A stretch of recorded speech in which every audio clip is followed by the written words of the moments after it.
Hello all, this is the presentation for Urban Heat Island Effect in Phoenix, Arizona by team members Matthew Pickard, Clarice Spain, and Kyle Norris. We will discuss a few things about this problem.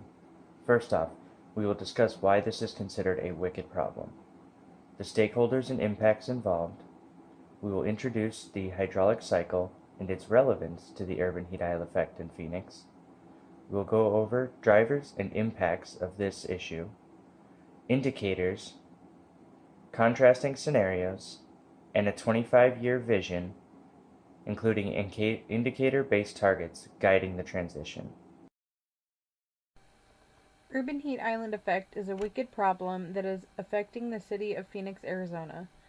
Urban heat island effect happens when cities go through the process of urbanization and create warmer temperatures in the metropolitan area than the surrounding rural areas. This problem is caused from an increase of man-made materials such as cement, concrete, and building materials, and the use of non-porous materials that retain heat throughout the day and retain warm temperatures throughout the night. Due to rapid urbanization and dense population, Phoenix has historically been one of the most studied UHIe cases over the last 40 years. Urban heat island effect has resulted in a marked increase in nighttime temperatures in the last 40 years. Environmental heat sources such as automobile exhaust and industrial operations also contribute to urban heating. Urban heat island conditions influence the environment, social, and economic characteristics of the region and decrease the comfort level of the people living there. We have established Phoenix, Arizona, urban heat island effect is a wicked problem. According to TSR, which stands for Transformational Sustainability Research, wicked problems consist of 6 different characteristics that we can use to define UHI. The first one is vague problem definition. The first characteristic of UHI, a wicked problem, is vague problem definition. The inability to determine which stakeholders are the most important concern the effects of UHI will cause the problem to be very diverse and vague in its definition. Diversity among stakeholders also mean that not everyone will agree on the extent which some issue is a problem, even if it's a problem at all. The second characteristic of a wicked problem is an undefined solution. Once the definition of the problem has been agreed upon by the stakeholders, they're faced with the challenge of selecting the correct solution, whether that may be the best solution or, a trial and error. The third characteristic of a wicked problem is no endpoint. Because there is no endpoint, once a problem has been solved, another problem may arise, causing a cascading effect from different solutions, creating more problems. Fourth definition of a wicked problem is irreversible. While implementing different solutions to interconnected problems, there's also a danger of doing irreversible damage to the economy, environment, and society. Due to the size of the metropolitan area of Phoenix and its long-term urbanization, testing UHI solutions are not able as you'd think. Any solution would have to be small before it can impact lots of people. And once testing has been done, it's been done. And if it won't be reversible. The fifth definition of a wicked problem is uniqueness. Phoenix is very unique in its climate, its culture, its economic standpoint. Everything about is unique. Something that would work in Phoenix might not work in Washington. It might not work in Texas. It might not work in other demographics in different locations in the U.S. or even globally. And the last characteristic of a wicked problem is urgency. We believe that this is an urgent issue that requires immediate attention. The long-term effects of urban heat island effect is not fully recognized, and it's important that we implement solutions now for our future generations. Even those who don't live in Phoenix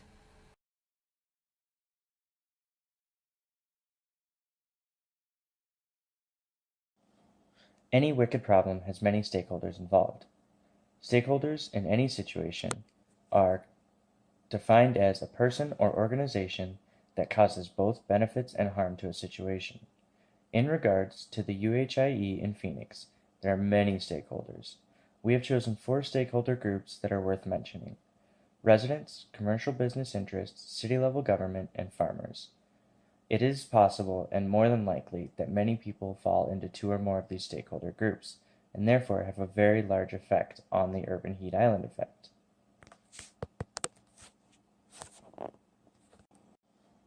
Any wicked problem has many stakeholders involved. Stakeholders in any situation are defined as a person or organization that causes both benefits and harm to a situation. In regards to the urban heat island effect has impacted the water cycle. The hydrological cycle is a natural occurring system composed of many elements. However, humans have led to changes and impacts of this system. The water cycle directly impacts urban heat island effect in Phoenix.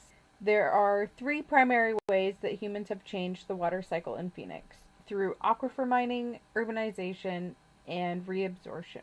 Aquifer mining is a main water source for irrigation and water supply in Phoenix. Aquifer mining extracts water from the ground, which stores in large pools and are in turn replenished through precipitation. Groundwater stocks have decreased over time due to an increased demand caused by population growth. A desert environment like Phoenix receives limited water replenishment of the groundwater stock throughout precipitation. Human interventions such as government policy and river diversions have brought the flows of output and input closer to balance. Urbanization has impacted the water cycle in 2 ways. Modern urban sprawl, such as streets, freeways, parking lots, and large footprint structures. Traditionally, cities use concrete, asphalt, metal, and other non-porous materials. And Phoenix's dense populations have created such a large draw on these resources that it's unsustainable for long term. One of the most important things about an ideal water cycle is water reabsorption through groundwater, and creating environments where that is disrupted kind of halts the water cycle and makes it so the aquifer doesn't recharge as quickly.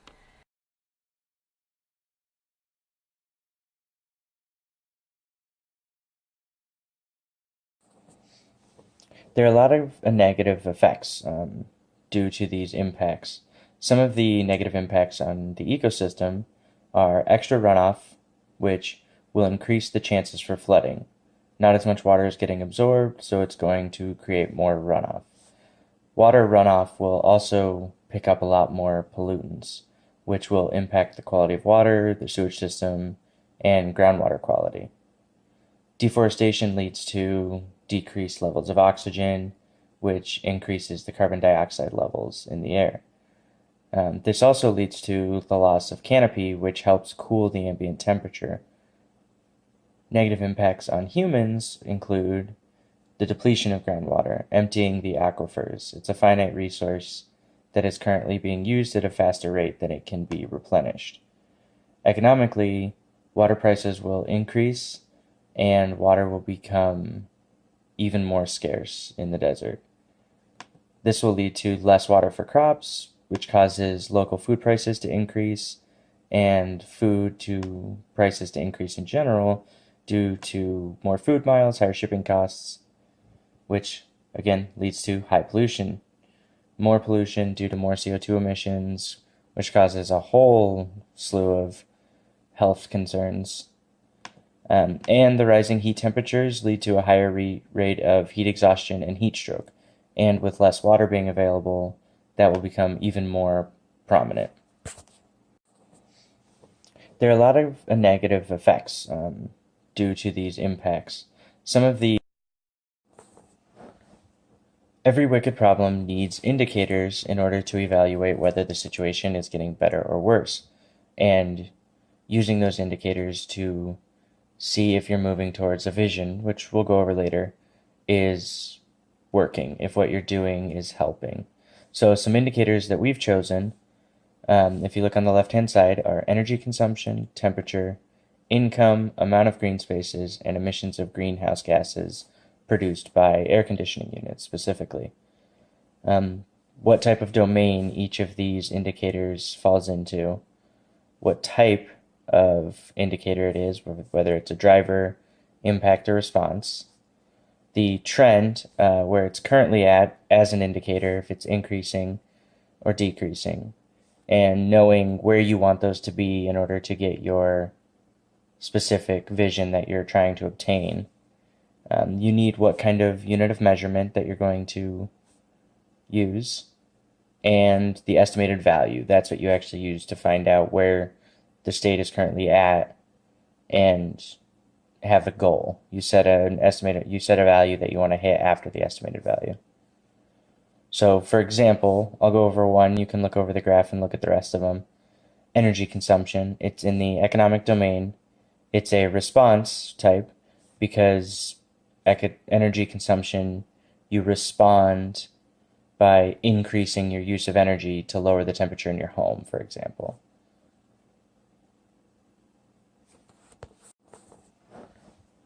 Every wicked problem needs indicators in order to evaluate whether the situation is getting better or worse, and using Greener grasses. Local governments and private companies work together on an environmental front to combat rising temperatures and pollution in Phoenix. The policies and procedures put into place lead to more jobs and economic stability. Individuals in Phoenix live healthier lifestyles by having access to local foods and greener technologies.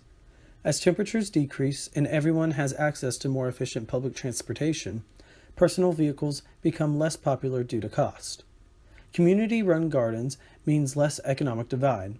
Wealthy and poor will have access to the same healthy lifestyles, leading to more cooperation. Globally, Phoenix becomes a spearhead for communities around the world in similar situations.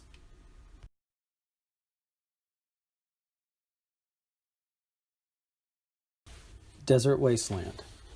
Local governments and individuals not working together causes a mishmash of ideas to come to fruition, but nothing changing on a larger scale. Different priorities lead to more issues involving water usage and infrastructure. Urban heat island effect in Phoenix rises as overall concerns aren't dealt with. Constant expansion of the Phoenix area causes pollutants to enter the water supply and leads to expanding health concerns. The divide between wealthy and poor becomes more prominent as poorer communities suffer the effects of water shortages and rising costs of food and energy. Tensions between communities rise as resources dwindle.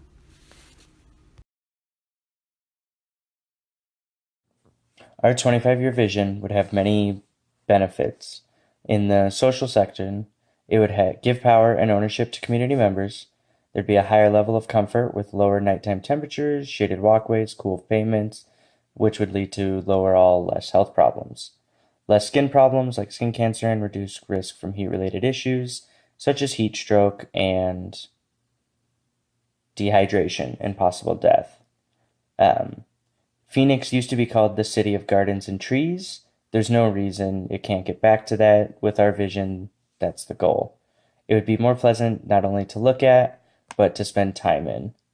The recreation and relaxation values in Phoenix would increase. Economically, greener technologies will have tax incentives to lower costs and make it easier to become attainable. Getting more companies involved would make it easier for consumers to build at a lighter cost and make it much less of a hassle. With this plan, for every dollar spent on trees, $2.23 would go back to the community.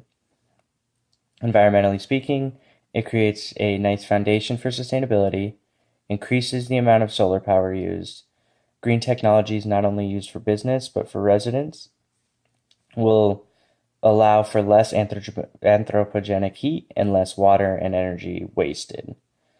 The overall carbon footprint would be reduced, which would improve the quality of air in the Phoenix metropolitan area. It would create more biodiversity and bring in more animals and different plants. Our 25-year vision would have many benefits. In the social section, it would give power and ownership to community members. There'd be a higher level of comfort with lower nighttime temperatures, shaded walkways, cool pavements, which would lead to less health.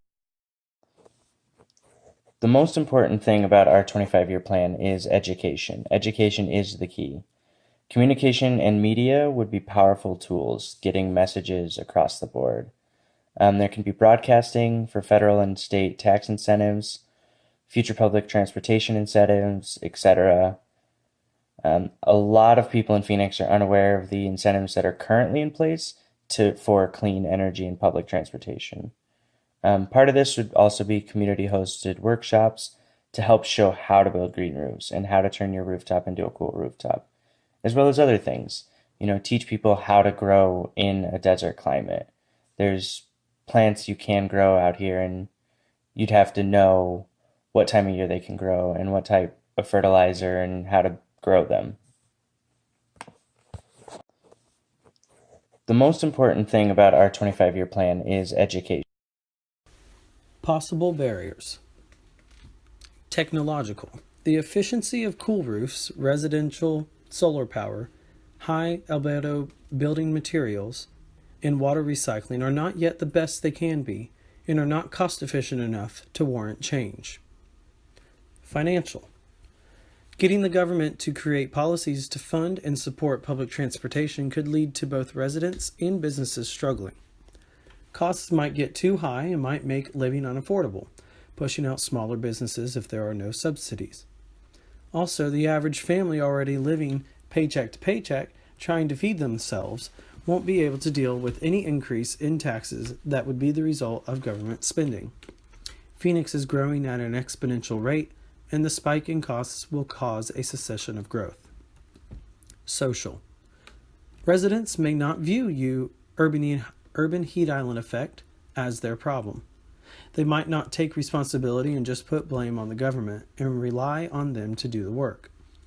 Residents might not have time, money, or desire to solve a problem they feel like they don't contribute to. Most residents in Phoenix want to just avoid the heat and not worry about it. People feel that once you hit a 120 degrees Fahrenheit, does it really matter that next year will be 121?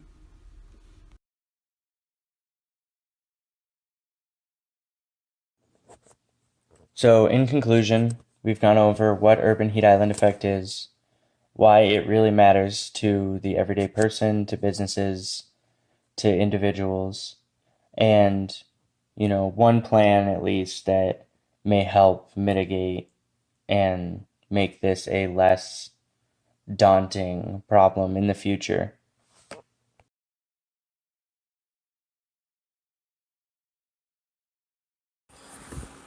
We hope you have enjoyed our presentation as much as we enjoyed making it.